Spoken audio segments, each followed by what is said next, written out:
O fenômeno espírita. Gabriel Delany, 1896. Parte 4. A doutrina espírita. Capítulo único. Materialismo e espiritismo. O espírito no espaço. As vidas sucessivas. Provas da reencarnação. Conclusão. O movimento científico que caracteriza o século XIX é o da investigação positiva. Longe de quererem, como outrora, firmar hipóteses admitidas a priori e fazer que os fenômenos da natureza concordem com as suas ideias preconcebidas, os sábios buscaram, no estudo meticuloso dos fatos, sua norma de conduta e chegaram, seguindo esse método, aos maravilhosos resultados que diariamente estamos verificando. Mas se, deixando o domínio material, os homens de ciência quiserem aplicar o positivismo às realidades espirituais, esbarrarão em dificuldades invencíveis ou, pelo menos, por eles supostas como tais. A escola alemã, com Buchner e Moleschott, declara, positivamente, que as velhas concepções de Deus e da alma já estão fora do seu tempo e que a ciência reduziu a nada essas crenças fabulosas.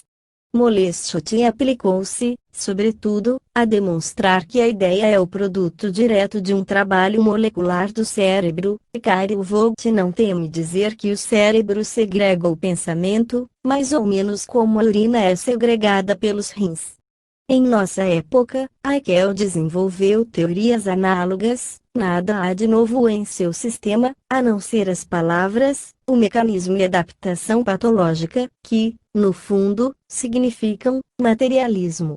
Pois bem, nós, espíritas, vimos dizer aos positivistas: somos vossos discípulos, adotamos o vosso método e só aceitamos como reais as verdades demonstradas pela análise, pelos sentidos e pela observação. Longe de nos conduzirem aos resultados a que chegastes, esses instrumentos de investigação fizeram-nos descobrir um novo modo de vida e esclareceram-nos sobre os pontos controversos.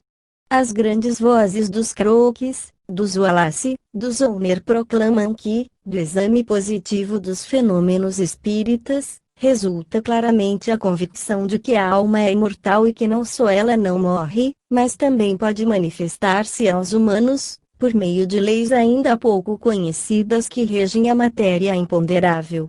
Todo o efeito tem uma causa e todo o efeito inteligente faz supor uma causa inteligente, tais são os princípios, os axiomas inabaláveis sobre os quais repousam as nossas demonstrações. Os materialistas podiam, há pouco ainda, repelir os argumentos favoráveis aos fenômenos, dizendo que eles não obedecem ao verdadeiro método que conduz à verdade, mas nada de semelhante dever-se-á temer.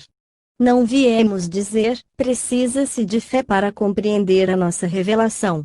Não tolhemos o livre exame, mas, ao contrário, dizemos, vinde instruir-vos, fazei experiências, buscai compreender todos os fenômenos, sede observadores meticulosos, não aceiteis uma experiência senão quando puderdes repeti-la muitas vezes e nas mais variadas circunstâncias, em uma palavra, caminhai prudentemente em busca do desconhecido, porque, avançando-se à procura de novos princípios, é fácil cair-se em erro. Quando tiverdes suficientemente estudado, o próprio fenômeno vos instruirá acerca da sua natureza e do seu poder. Não será essa uma conduta positiva por excelência? Que poderão os mais decididos materialistas responder a Robert Eyre, ao professor Mapes, ao Sr. Oshon? Servimo-nos das armas dos nossos inimigos para vencê-los, é em nome do seu método que proclamamos a imortalidade da alma mesmo depois da morte do corpo. Todas as teorias que querem fazer do homem um autômato, todos os sábios que fizeram da ciência um escudo para proclamarem a materialidade do ser humano encontram o mais formal desmentido no testemunho dos fatos. Não é verdade que sejamos só matéria, não é justo pensar-se que, pela morte do corpo, sendo reduzidos a pó os elementos que o constituíam, nada restará daquilo que foi o ser pensante. A experiência demonstra-nos que, assim como a borboleta sai da crisálida, assim a alma deixa o seu vestuário grosseiro de carne para tirar-se, radiante, no éter, sua pátria eterna. Nada morre neste mundo, porque nada se perde. O átomo de matéria que se escapa de uma combinação entra no grande laboratório da natureza, e a alma, que se torna livre pela dissolução de seus laços corporais, volta ao seu ponto de partida. A gélida noite do túmulo não mais nos aterroriza, porque possuímos a prova certa de que os mausoléus não encerram senão cinzas inertes e que o ser pensante não desaparece. É sobretudo para os miseráveis, para os deserdados deste mundo que esta sublime prova da imortalidade é doce e consoladora. A certeza absoluta de uma vida melhor anima o trabalhador na luta encarniçada que, diariamente, ele sustenta contra a necessidade. A morte não lhe aparece mais brutal e triste, como o aniquilamento supremo, mas, ao contrário, a porta que se abre para um mundo melhor, a aurora brilhante de um dia novo, mais compensador de seus sofrimentos que esta triste terra sobre a qual vegeta. Que todos aqueles a quem a perda de um ser ternamente querido deixou abatidos, desanimados, levantem a cabeça, porque as vozes dos espíritos bradam-nos que essa dor os atinge, que eles vivem ao redor de nós, que nos envolvem em sua ternura e que de seus corações elevam-se constantes preces pedindo ao Eterno que nos proteja contra os perigos da existência. Eis as claridades sublimes que se desprendem da ciência espírita, eis as venturosas certezas que não podiam dar-nos as religiões nem as filosofias, porque seus dogmas e suas doutrinas, não estando mais em harmonia com os progressos do século, deixam o homem a braços com a dúvida, esse verme roedor da sociedade moderna. Não nos iludamos, o tempo da fé cega passou, hoje, é necessário, para que uma teoria filosófica moral ou religiosa seja aceita, que ela repouse no fundamento inabalável da demonstração científica. Outros tempos, outros costumes. O mundo antigo apoiou-se na revelação, o de hoje precisa da certeza lentamente adquirida. A fé, por si só, não basta, é indispensável que a razão sancione o que se pretende fazer-nos aceitar como verdades. A grande força do Espiritismo consiste na liberdade de exame que ele deixa ao cuidado dos seus adeptos. Todos os seus princípios podem ser discutidos e submetidos ao estudo. Cada vez que essa experiência foi feita, ele surgiu mais forte e mais robusto que nunca dessa prova temível. As religiões, na hora atual, assemelham-se a essas andadeiras que são indispensáveis à criança para aprender a caminhar, porém que se tornam inúteis, e mesmo prejudiciais, quando ela adquire o desenvolvimento preciso para se dirigir por si só. Encerrado em um dogmatismo estreito, o homem do século XIX sente que esse ensino caduco não mais está em harmonia com os seus conhecimentos e, forçado a escolher entre as certezas da ciência e a fé imposta, atira-se de corpo e alma para o materialismo. Se, porém, esse homem encontrar uma doutrina que concilie as exigências da ciência com as necessidades que a sua alma tem de crer em alguma coisa, ele não hesitará, adotará essa fé nova, que satisfaz plenamente a todas as suas aspirações. Estas considerações sumárias explicam a enorme aceitação do Espiritismo.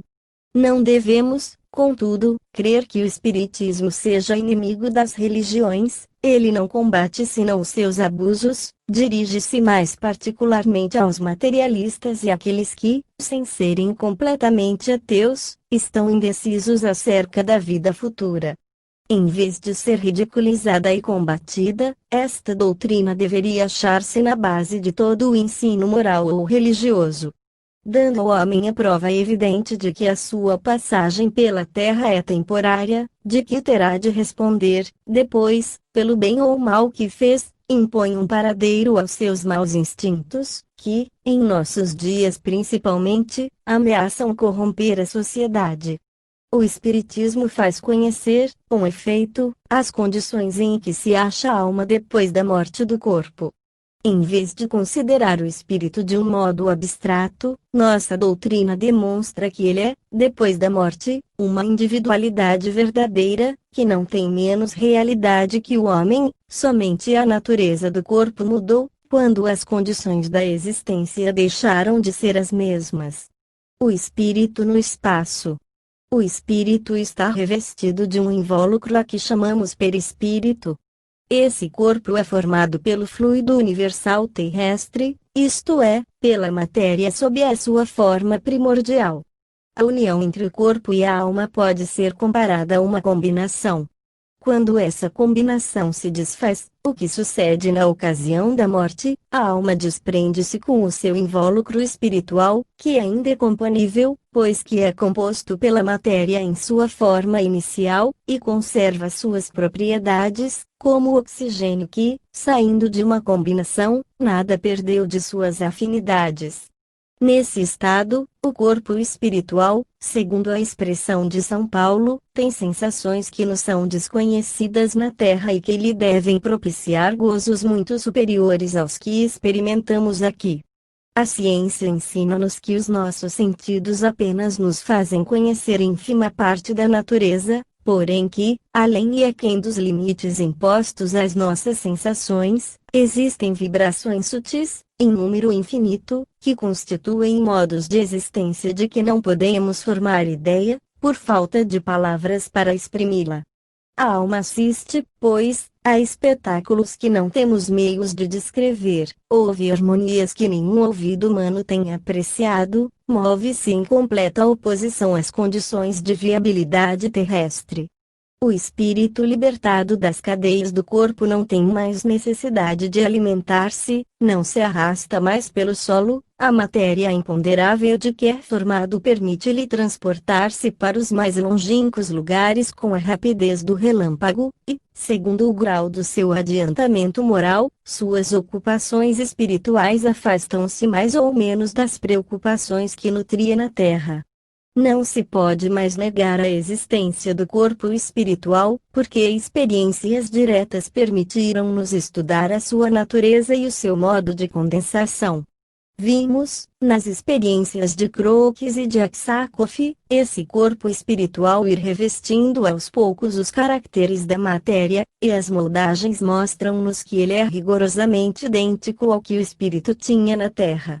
Uma simples analogia pode, se não explicar, ao menos ajudar a compreender o que se dá em tal caso. O perispírito pode ser comparado a um eletroímã, o corpo, ao espectro magnético, a vida, à eletricidade. Enquanto o fluido elétrico não circula, não há espectro, o eletroímã fica indiferente, eis um estado análogo ao do perispírito no espaço, ele contém, virtualmente, em si, todas as linhas que formam o organismo, mas não as dispõe.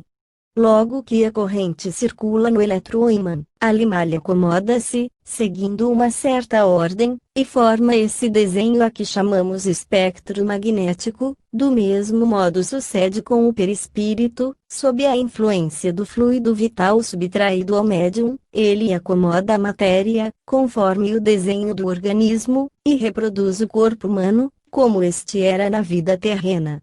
O perispírito, se bem que formado de matéria primitiva, é mais ou menos livre de misturas, conforme o mundo habitado pelo espírito. Essa observação nos conduz ao assinalamento do verdadeiro lugar que ocupamos no universo. Uma verdade que a astronomia hoje tornou vulgar é a de não ser o nosso mundo o centro do universo. Segundo ela, a nossa pequena Terra é um dos planetas mais pobremente dotados do sistema solar. Nada, em seu volume ou na posição da sua eclíptica, da qual resultam as estações, lhe dá o direito de orgulhar-se do lugar que ocupa, e, não muito longe de nós, o planeta Júpiter oferece-nos o exemplo de condições de habitabilidade preferíveis às nossas.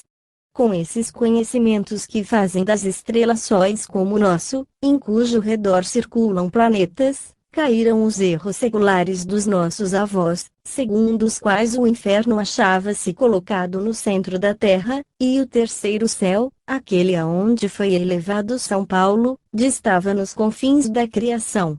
Esses dados cosmológicos baseavam-se na ignorância dos teólogos a respeito das verdadeiras proporções do universo. Quando a ciência, com a inexorável lógica dos fatos, abriu aos nossos olhos atônitos e deslumbrados as perspectivas ilimitadas do infinito, quando a astronomia projetou o seu telescópio para os espaços siderais, as velhas lendas evaporaram-se ao sopro da realidade.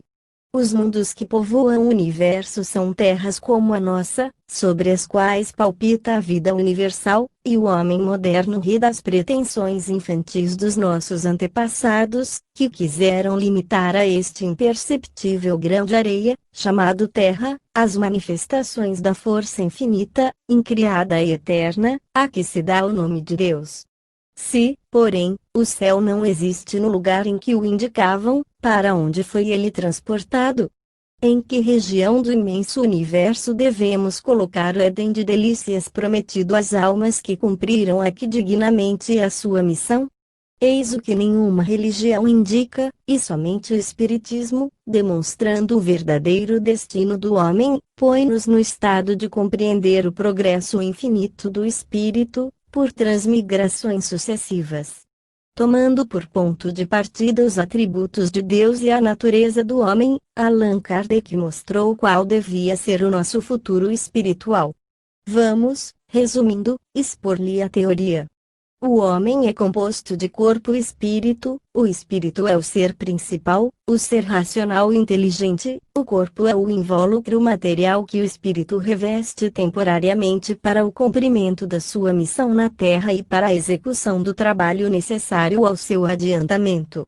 O corpo, quando gasto, é destruído, mas a alma sobrevive a essa destruição.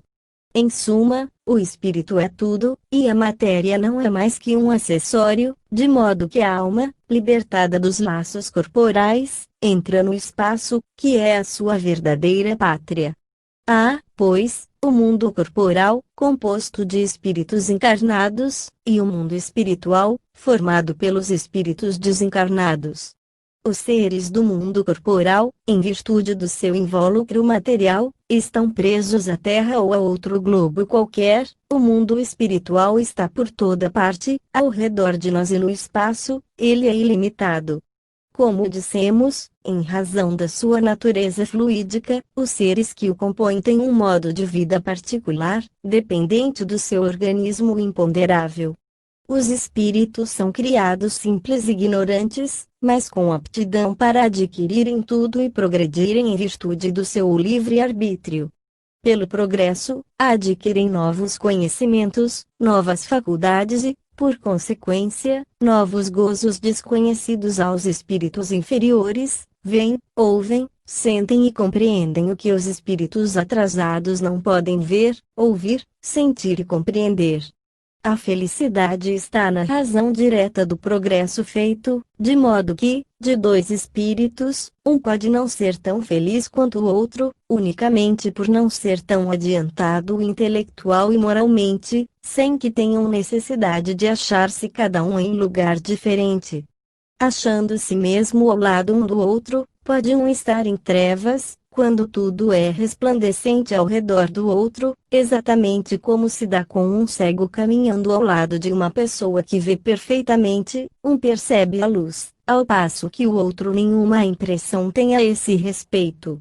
Sendo a felicidade dos espíritos inerente às qualidades que possuem, eles a gozam onde quer que estejam, na superfície da terra, no meio dos encarnados ou no espaço. É fácil compreender que o organismo fluídico seja mais ou menos apto para perceber as sensações, conforme o espírito for mais ou menos grosseiro. Sabemos que as paixões mais viciam o invólucro perispiritual, do mesmo modo que as enfermidades corrompem a carne terrena. Visto isso, existe para os seres desencarnados uma recompensa proporcional à soma de virtude que eles adquiriram. Na Terra, acontece, muitas vezes, ficarmos cheios de admiração à vista das maravilhosas perspectivas de um radiante ocaso do sol ou de uma aurora esplêndida, mas, que são esses matizes de luz ao lado das inumeráveis vibrações fluídicas que, sem cessar, se cruzam no espaço e que dão àqueles que as testemunham os mais inefáveis gozos. Uma comparação vulgar fará melhor compreender essa situação. Se num concerto se acharem dois homens, um deles bom músico, de ouvido educado, o outro sem conhecimentos musicais e de ouvido pouco delicado, o primeiro experimenta uma sensação de agrado, ao passo que o outro fica insensível, porque um compreende e percebe o que nenhuma impressão causa ao outro. O mesmo se dá em relação a todos os gozos dos espíritos, eles são proporcionais à aptidão que estes têm para senti-los. O mundo da erraticidade tem por toda parte esplendores e harmonias que os espíritos inferiores, ainda dominados pela matéria, nem mesmo entreveem, e que somente são acessíveis aos espíritos purificados. O Espiritismo ensina que a nossa situação, na vida de além-túmulo, é a resultante do nosso estado moral e dos esforços que fizermos para nos elevarmos no caminho do bem. Podemos trabalhar em nosso adiantamento espiritual, com atividade ou negligência, segundo nosso desejo, mas também os nossos progressos são apressados ou retardados, e, por consequência, a nossa felicidade aproxima-se ou afasta-se segundo a nossa vontade. Os espíritos são os próprios construtores do seu futuro conforme o ensino do Cristo, a cada um segundo as suas obras. Todo espírito que tornar demorado o seu progresso somente de si próprio deverá queixar-se, do mesmo modo que aquele que se adiantar tem todo o mérito do seu procedimento, a felicidade que ele conquistou tem por esse fato mais valor aos seus olhos. A vida normal do espírito efetua-se no espaço, mas a encarnação opera-se numa das terras que povoam o infinito. Esta é necessária ao seu duplo progresso, moral e intelectual, ao progresso intelectual, pela atividade que ele é obrigado a desenvolver no trabalho, ao progresso moral, pela necessidade que os homens têm uns dos outros. A vida social é a pedra de toque das boas e das más qualidades. A bondade, a malvadeza, a doçura, a violência, a benevolência, a caridade, o egoísmo, a avareza, o orgulho, a humildade, a sinceridade, a fraqueza, a lealdade, a má-fé, a hipocrisia, em uma palavra, tudo o que constitui o homem de bem ou o homem perverso tem por móvel ou por incentivo as relações do homem com os seus semelhantes. Aquele que vivesse só não teria vícios nem virtudes, porque, se, pelo isolamento, ele se preserva do mal, anula, com isso, o bem. Uma só existência corporal é manifestamente insuficiente para que o espírito possa adquirir tudo o que lhe falta de bem e despojar-se de todo o mal que em si exista. O selvagem, por exemplo, não poderá numa só encarnação atingir o nível moral do europeu mais adiantado. Isso lhe é materialmente impossível. Deverá ele, portanto, ficar eternamente na ignorância e na barbárie, privado dos gozos que só lhe podem vir com o desenvolvimento de suas faculdades. O simples bom senso repele tal suposição, que seria, ao mesmo tempo, a negação da justiça, da bondade de Deus e da lei progressiva da natureza. As vidas sucessivas. A lei das existências sucessivas é-nos ensinada pelos espíritos instruídos. O testemunho de milhares de almas que se comunicam vem trazer a esta crença a autoridade da experiência diária, porque todos dizem-nos que veem os erros de suas vidas passadas, que sofrem por isso e que procuram voltar à Terra para reparar as faltas anteriormente cometidas.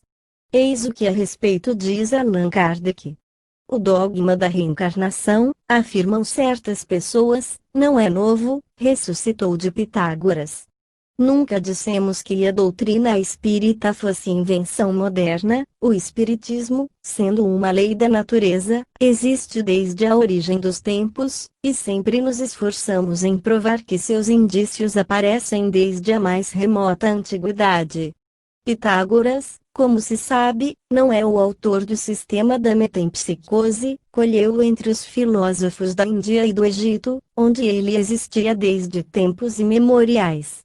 A ideia da transmigração das almas era, pois, uma crença vulgar, admitida pelos homens mais eminentes.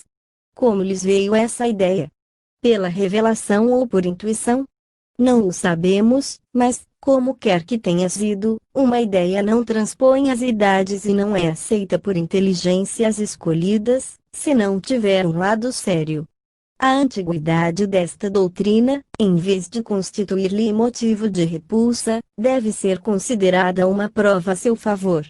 Contudo, vê-se que há, na metempsicose dos antigos, um ponto que a diferencia muito da doutrina moderna da reencarnação, e que os espíritos rejeitam do modo mais absoluto: a transmigração do homem para os animais. Os espíritos, ensinando o princípio da pluralidade das existências corporais, fazem reviver uma doutrina que nasceu nas primeiras épocas do mundo e que se conservou até os nossos dias no pensamento íntimo de muitas pessoas. Eles, porém, apresentam-na sob um ponto de vista mais racional, mais conforme com as leis progressivas da natureza e mais em harmonia com a sabedoria do Criador, despojando-a de todos os acessórios da superstição. Uma circunstância digna de nota é que não é somente em nossos livros que eles ensinaram nestes últimos tempos. Antes de nossa literatura, numerosas comunicações da mesma natureza foram obtidas em diversos países e se multiplicaram consideravelmente depois. 61. Início da nota do redator. 61. A pluralidade das existências foi ensinada na antiguidade por Platão, Plotino, Porfírio, Jámblico, Orígenes, Timeu de Locris. Os druidas faziam disso um ensino público. Nos tempos modernos, Delormeau, Charles Bonnet, Dupont de Nemours, Constante Savy, Balanche, Jean Reynaud, Henri Martin, Esquiros, Flammarion são partidários da doutrina das vidas sucessivas sobre a Terra ou sobre outros planetas. Fim da nota do redator. Examinemos a coisa sob outro ponto de vista e, abstração feita de toda intervenção dos espíritos, que ficam de parte por um instante, supondo-se mesmo que nunca se tivesse tratado dos espíritos, coloquemo-nos momentaneamente num terreno neutro e admitamos no mesmo grau a probabilidade das duas hipóteses, a saber, a pluralidade e a unidade das existências corporais, e vejamos para que lado penderão a nossa razão e o nosso próprio interesse. Certas pessoas repelem a ideia da reencarnação pelo único motivo de não lhes convir isso, dizendo que lhes basta uma existência e que não desejam ter outra igual. Conhecemos alguns que se enfurecem só com o pensamento de reaparecerem na Terra. Ouvimos fazer este raciocínio: Deus, que é soberanamente bom, não pode impor ao homem o recomeço de uma série de misérias e tribulações. Acharão, porventura, que haja mais bondade em condenar-se o homem a um sofrimento perpétuo por alguns momentos de erro, do que em fornecer-lhe os meios de reparar suas faltas? O pensamento de ser para sempre fixada a nossa sorte por alguns anos de provas, quando nem sempre depende de nós atingir a perfeição na Terra, tem alguma coisa de aflitivo, ao passo que a ideia contrária é eminentemente consoladora, ela deixa-nos a esperança. Por isso, sem nos pronunciarmos pró ou contra a pluralidade das existências, sem admitirmos uma hipótese de preferência a outra, dizemos que, se fosse concedida a escolha, ninguém preferiria um julgamento sem apelo. Se não há reencarnação, não haverá senão uma existência corporal. Isto é evidente. Se a nossa existência corporal é a única, a alma de cada homem é criada na ocasião do seu nascimento. Admitindo-se, segundo a crença vulgar, que a alma nasce com o corpo ou, o que significa o mesmo, que anteriormente à sua encarnação, ela só possui faculdades negativas, apresentamos as questões seguintes. Primeiro, por que motivo a alma apresenta aptidões tão diversas e independentes das ideias adquiridas pela educação? Segundo, donde procede a aptidão extranormal de certas crianças para tal arte ou tal ciência, ao passo que muitos adultos ficam inferiores ou medíocres durante toda a sua vida. Terceiro, donde vêm, para uns, as ideias intuitivas ou inatas que não existem em outros. Quarto, donde se originam, para certas crianças, esses instintos precoces de vícios ou de virtudes, esses sentimentos inatos de dignidade ou de baixeza que contrastam com o meio em que elas nasceram. Quinto, porque certos homens, abstração feita da educação, são mais adiantados que os outros. Sexto, porque há selvagens e homens civilizados. Se tomardes uma criancinha ou tentou-te educardes nos nossos liceus de mais nomeada, conseguireis fazer dela um Laplace ou um Newton. Perguntamos, qual é a filosofia ou a teosofia que pode resolver esses problemas? As almas ao nascer ou são iguais ou são desiguais, das duas uma. Se são iguais, por que são tão diversas as suas aptidões? Dirão que isso depende do organismo? Porém, então nos encontramos com a doutrina mais monstruosa e mais imoral. O homem fica sendo apenas uma máquina, o joguete da matéria, sem a responsabilidade de seus atos e podendo lançar a culpa de tudo sobre as suas imperfeições físicas. Se são desiguais, é porque Deus o criou assim, mas então, por quê? Essa parcialidade se conformará com a justiça e com o amor igual que ele dedica a todas as suas criaturas. Admitamos, ao contrário, uma sucessão de existências anteriores progressivas, e tudo se explica. Os homens trazem, ao nascer, a intuição do que adquiriram, são mais ou menos adiantados, segundo o número de existências que têm percorrido. Deus, em sua justiça, não podia criar almas mais perfeitas nem menos perfeitas, com a pluralidade das existências, a desigualdade que observamos nada tem de contrária à mais rigorosa equidade, esta parece não existir, porque só vemos o presente e não o passado. Este raciocínio repousará numa hipótese, numa simples suposição? Certamente que não, partimos de um fato patente, incontestável, da desigualdade das aptidões e do desenvolvimento intelectual e moral, que é inexplicável por todas as teorias em voga e que tem na nossa teoria uma explicação simples, natural e lógica. Será racional preferir-se aquelas que nada explicam? A respeito da sexta questão, dirão, naturalmente, que o Hottentot é de uma raça inferior. Mas, perguntamos, o selvagem é ou não um homem? Se é, por que Deus negou a ele e à sua raça os privilégios concedidos à raça caucásica? Se não é um homem, por que procuram fazê-lo cristão? A doutrina espírita é mais lógica, para ela, não há muitas espécies de homens, e, sim, homens que são espíritos mais ou menos atrasados e suscetíveis de progredirem, não será isto mais conforme a justiça de Deus? A crença nas vidas sucessivas era o fundamento do ensino dos mistérios, os filósofos antigos, tendo à sua frente Platão, acreditavam nas vidas anteriores, ele dizia, aprender é recordar. Portanto, a pluralidade das existências da alma tem a seu favor a autoridade da tradição, da razão e da experiência, e é lógico que ela seja aceita com entusiasmo por todos aqueles que já sentiram o vácuo das outras teorias. Com as vidas sucessivas, o universo nos aparece povoado de seres que percorrem em todos os sentidos o infinito da imensidade.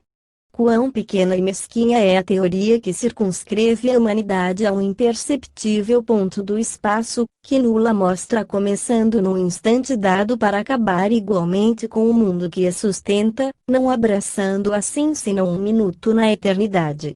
Quão triste, fria e glacial é ela, quando nos mostra o resto do universo antes, durante e depois da existência da humanidade terrena, sem vida, sem movimento, qual imenso deserto imerso no silêncio. Como é desesperadora a pintura que nos faz do pequeno número de eleitos votados à contemplação perpétua, ao passo que a maioria das criaturas é condenada a sofrimentos infindáveis. Quão aflitiva é, para os corações amorosos, a barreira que ela levanta entre os mortos e os vivos. Ao contrário, quão sublime é a teoria espírita! Como a sua doutrina engrandece as ideias e dilata o entendimento. A Terra nos oferece o espetáculo de um mundo essencialmente progressivo. Saído do estado caótico, ele se transforma e se modifica à medida que avança em seu curso secular. Os seres aparecidos então em sua superfície seguiram a mesma lei de progressão, e a sua estrutura aperfeiçoou-se harmonicamente à medida que as condições exteriores se tornaram melhores. O homem, enfim, saindo dos baixios da bestialidade, elevou-se até o conhecimento do mundo exterior. Será possível supor-se que não haja laço algum entre as almas que viveram nas épocas passadas e as que vivem atualmente? Sabendo-se que a natureza do homem é ainda tão imperfeita, poder-se-á crer que, depois da morte, ele vai ficar parado e gozar de repouso eterno. E essa parada, esse termo de progresso estará em concordância com as noções que Deus nos permite conceber sobre ele e sobre suas obras. A natureza caminha sempre, ela trabalha sempre, porque Deus é a vida e é eterno, e a vida é o movimento progressivo para o supremo bem, isto é, para o próprio Deus. Seria possível que somente o homem, ele que foi criado livre, pudesse ser bruscamente detido em sua marcha, com o grau de progresso que houvesse adquirido, sem participar do movimento da natureza? Tal coisa seria incompreensível.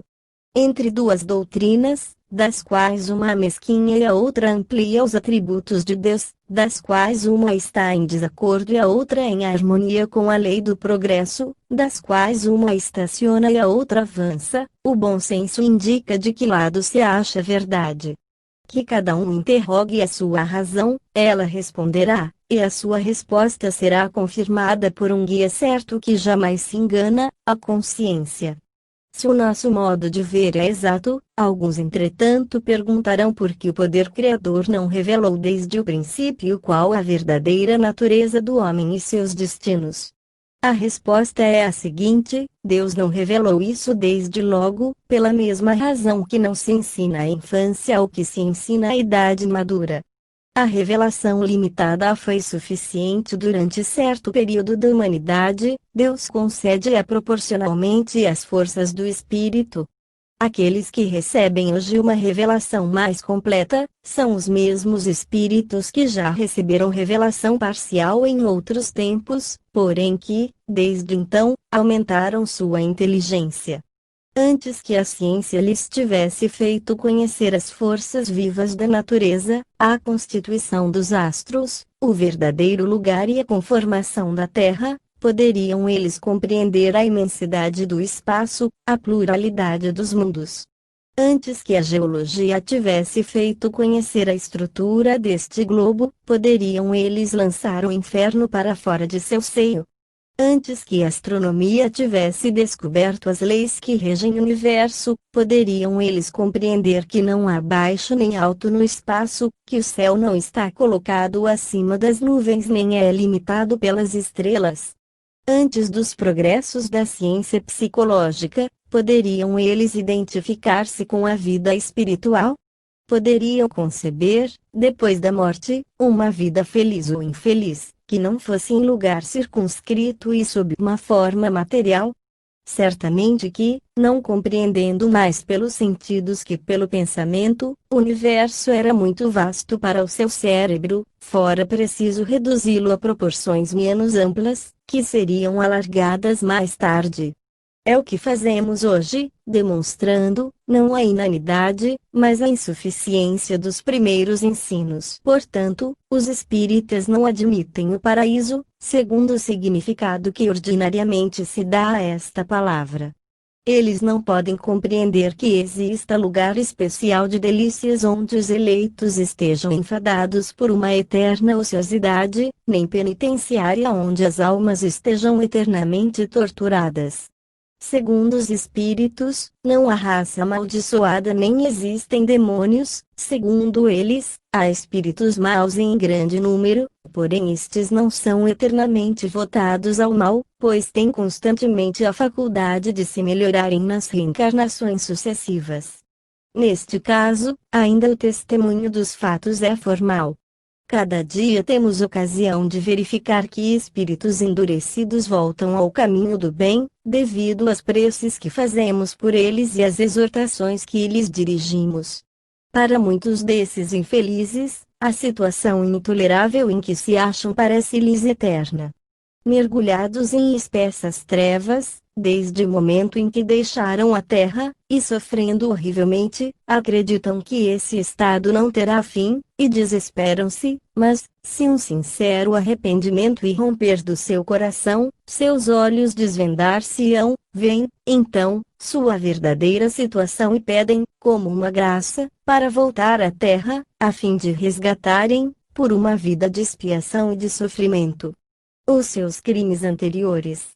Verifica-se que, no mundo dos espíritos, há alguns que se conservam por muito tempo refratários a toda a ideia de submissão, mas, esses também têm o livre-arbítrio, sabemos que a sua hora há de chegar e que ninguém é castigado eternamente.